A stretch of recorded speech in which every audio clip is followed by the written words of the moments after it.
There's something quietly exhausting about how a single glance, a short comment, or even someone's silence can stay with you for hours, sometimes days. It's as if your emotional skin is paper thin and the world keeps pressing against it. You tell yourself, it shouldn't bother me, but it does. And then you wonder why it mattered so much in the first place.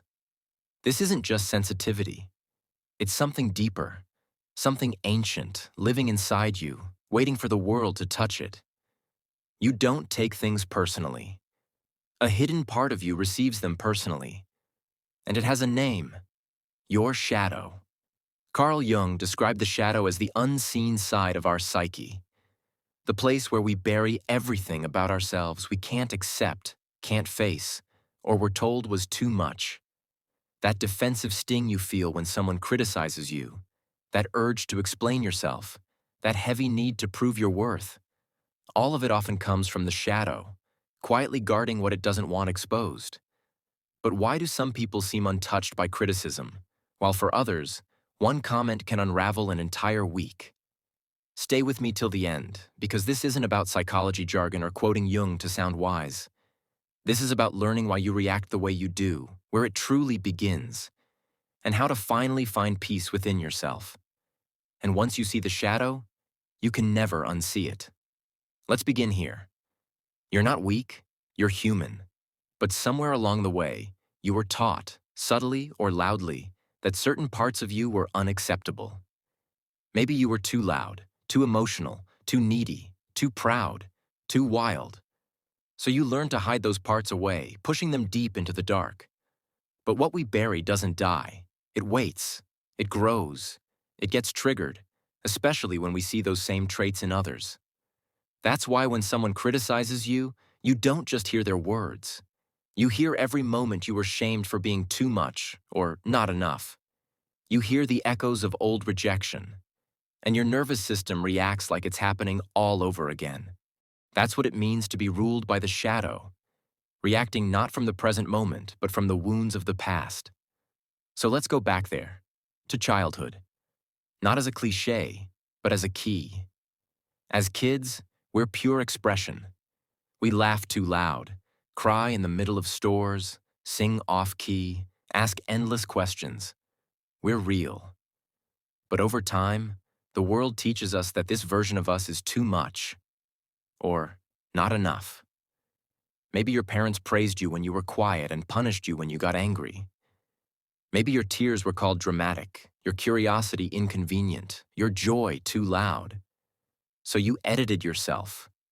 You learned what was safe to show and what needed to be hidden to be loved.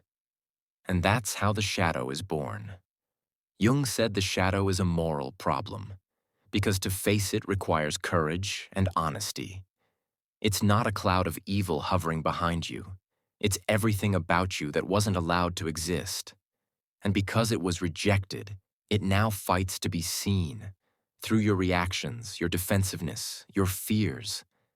That's why criticism hurts so deeply. The shadow still believes you're that small child trying to earn love in a world that only gave it conditionally. Ever lashed out and regretted it? That's your shadow reacting. Ever gone silent or withdrawn when triggered? That's the shadow protecting what's raw, and sometimes it shows up when others shine. That tightness in your chest when someone speaks with confidence, that jealousy when someone expresses themselves freely, that's your shadow whispering, "That used to be me, until I learned it wasn't safe." You see how deep this goes? We think we're reacting to now, but we're really reacting to then. Until you meet your shadow, it runs the show. But that doesn't mean you're broken. It means your real work is beginning. Not in rejecting the shadow again, but in getting curious about it.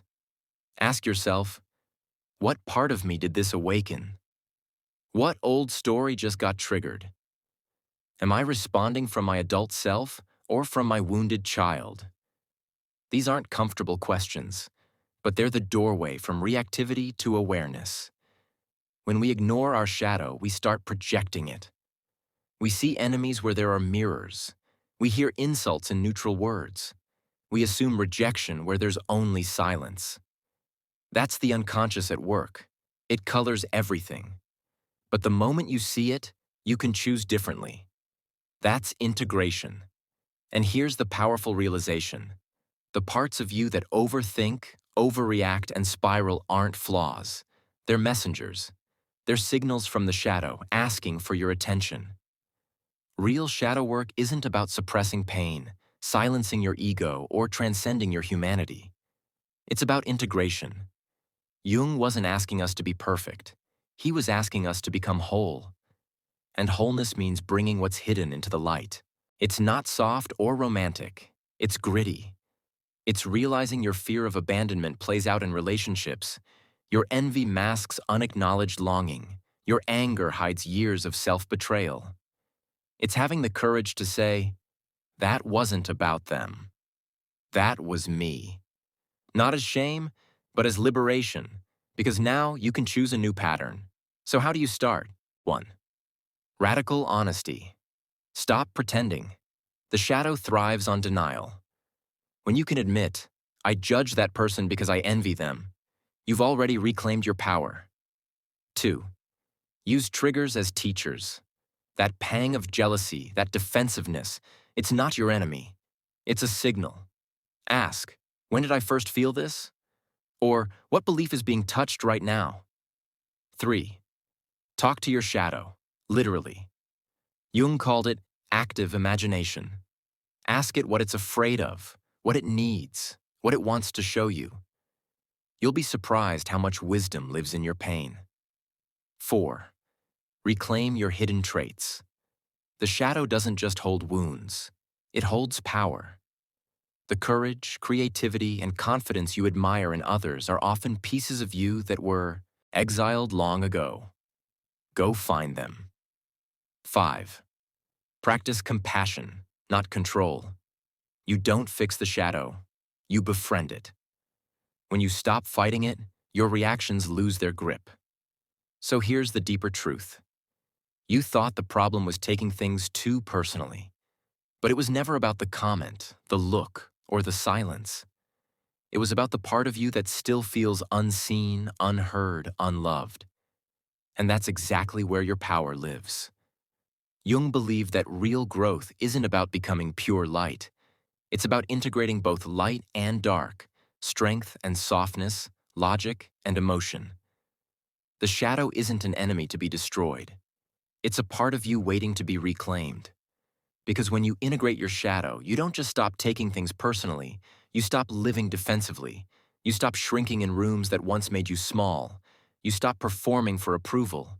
You stop needing to prove your worth. You start embodying it. And that's magnetic.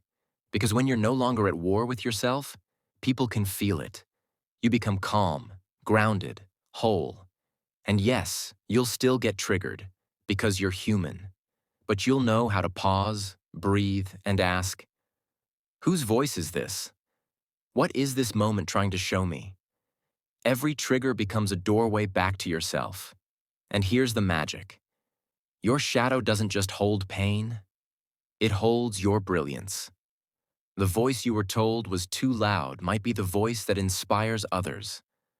The emotions you were told to hide might be your greatest source of connection. The rage you feared might be the fire that fuels your purpose. This isn't just self-improvement. It's a spiritual awakening, a radical act of self-acceptance. You don't need to be perfect or liked or understood. You just need to be real. And realness begins where pretending ends. So the next time something stings, pause. Don't run from it. Sit with it. Ask it what it's trying to teach you. Talk about it. Write about it. Bring it to light. Because every time you bring one piece of your shadow home, you become more of who you truly are. And who you are isn't too much, isn't too sensitive, isn't broken. You are whole.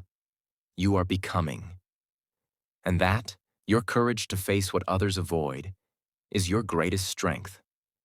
If this message stirred something inside you, trust that it means you're ready. Ready to see yourself more clearly. Ready to live more freely.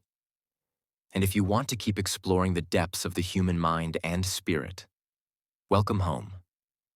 You're watching Psyche Mirror, where we turn reflection into awakening. See you in the next one.